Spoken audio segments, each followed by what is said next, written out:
everybody. Well, May is such a busy month and we've got so much to talk to you about it, so I'm just going to jump right into it. First of all, this Saturday, May the 14th, is Global Big Day. This is when the whole world gets together and counts birds. You don't have to go anywhere fancy or too far. You can just count birds from your home for about 5 to 10 minutes, as long as you enter them with eBird. Or if it's a nice day and you feel like walking and checking out birds somewhere else, you can submit as many checklists as you want. Have fun, everyone. Second thing on our agenda is bird migration, which is full on right now, and window strikes. Anita Coogan and her colleague Peter Monty shared this video with us. Anita and Peter go downtown Newark every fall and every spring, and they try to rescue as many birds as they can. These birds end up hitting those tall glass buildings. Some of them survive, some of them don't. Here's an extract from the video.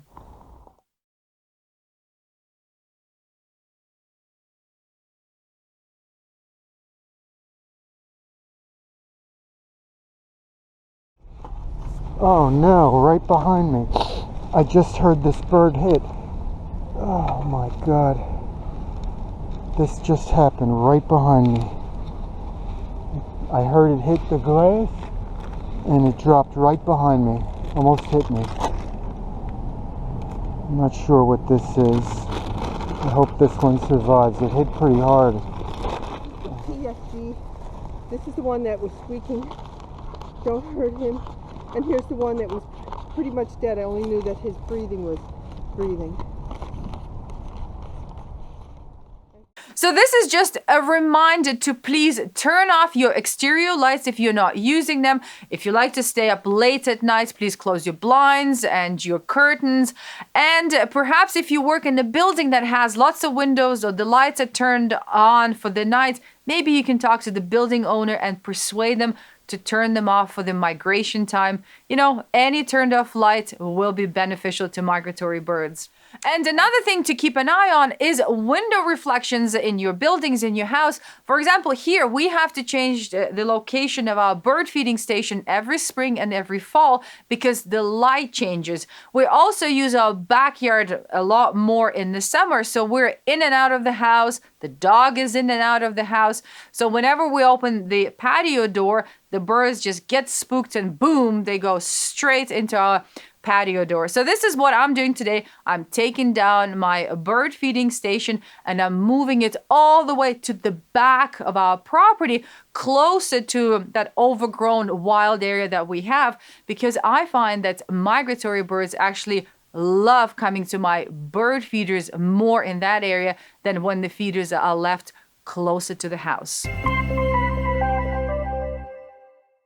When Steve Bigler sent me a picture of an American robin munching on a bunch of hulled sunflower seeds, I was a bit surprised because this has never happened to me in my backyard. So of course I forwarded the picture to David to ask him what this robin was up to. Hi Tatiana. I have to admit that your photo of the American robin eating sunflower seeds at a feeder may be a little misleading to those feeding birds in the backyard, mainly because we both know that a robin's typical diet is about 40% invertebrates and 60% fruits, and as such, they don't usually frequent our feeders.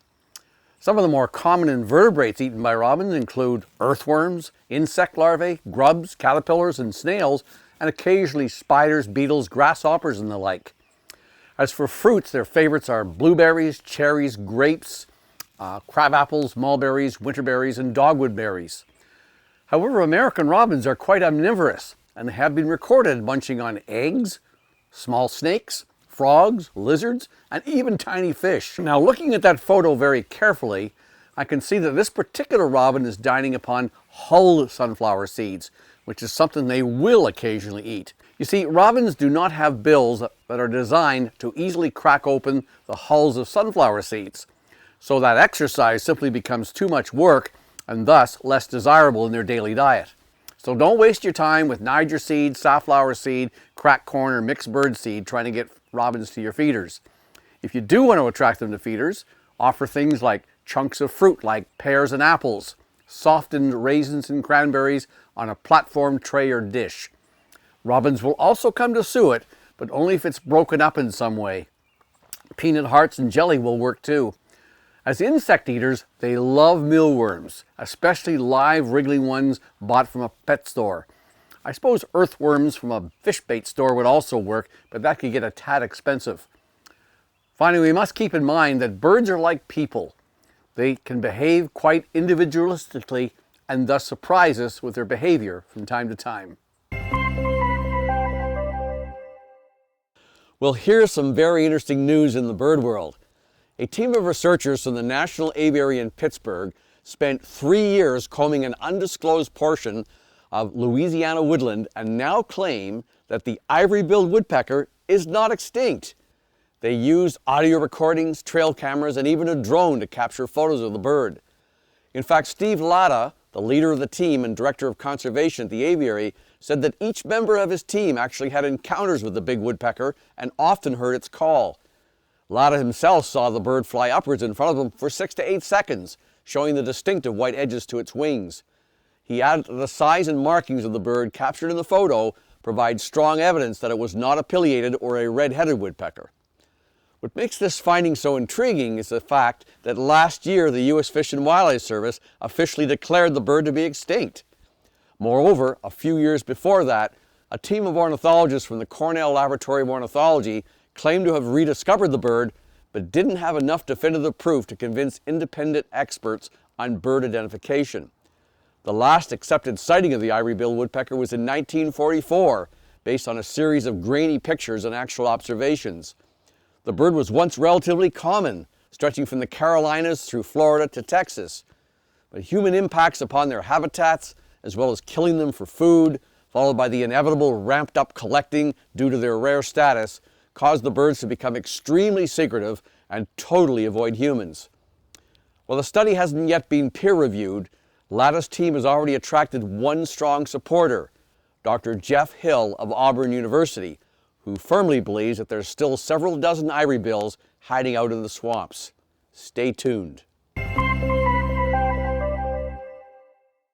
Blue colors of indigo and lazuli buntings are so vibrant that you'll know it once you see one. So indigo buntings live and breed in eastern parts of North America, and lazuli buntings are more on the west coast. Though somewhere in the middle, they overlap and each bird fiercely defends its territory. And then somewhere in western parts, these birds tend to interbreed. Believe it or not, both lazuli and indigo buntings belong to the cardinal family, together with rose-breasted grosbeaks, tanagers, and everybody's favorite, the northern cardinal. In this family, all males are bright and colorful, whereas females wear a duller, more brownish coat. Both lazuli and indigo buntings happily visit bird feeders. A few years ago, we were lucky enough to get a male indigo bunting on our Niger feeder. He stayed there for a few days. That was actually right after we'd moved our bird feeding station to the back of our property, where we have this overgrown shrubby area. So Niger and thistle seed are very popular with these birds, but white millets and sunflower seeds are never turned down. Buntings migrate during the night, and male buntings are actually arriving in their breeding grounds as we speak. Females will follow them in just a few days, so keep your eyes peeled and your ears tuned, especially if you have those overgrown shrubby areas in your neighborhood or in your backyard, because male buntings will sing profusely for a very long time.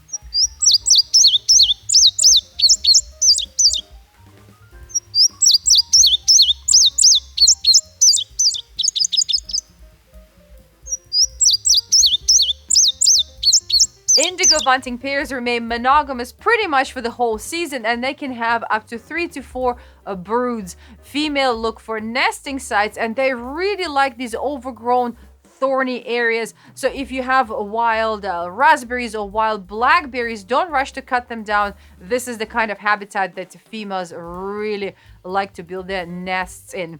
She lays about 3 to 4 eggs, and chicks fledge when they're 9 to 14 days old. And talk about hardworking parents, or actually hardworking moms. Female indigo buntings do it all. Males don't get involved with either rearing or taking care of their females, and their offspring. And indigo buntings can live up to 11 years old.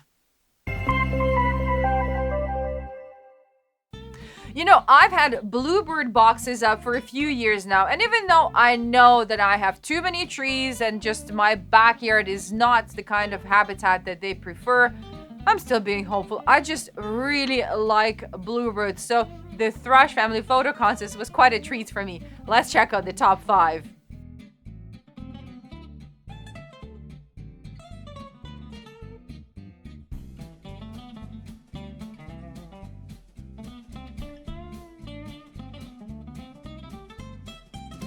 Here's the 3rd place,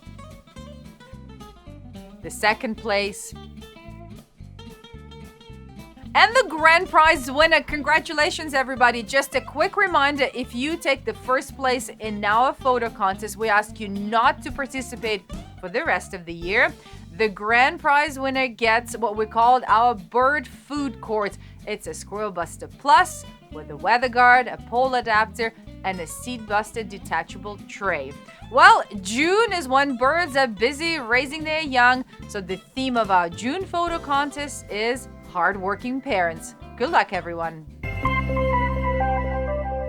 All right, everyone, time to say goodbye. Enjoy this spring migration and all the beautiful birds that it brings. I'll catch you in 2 weeks.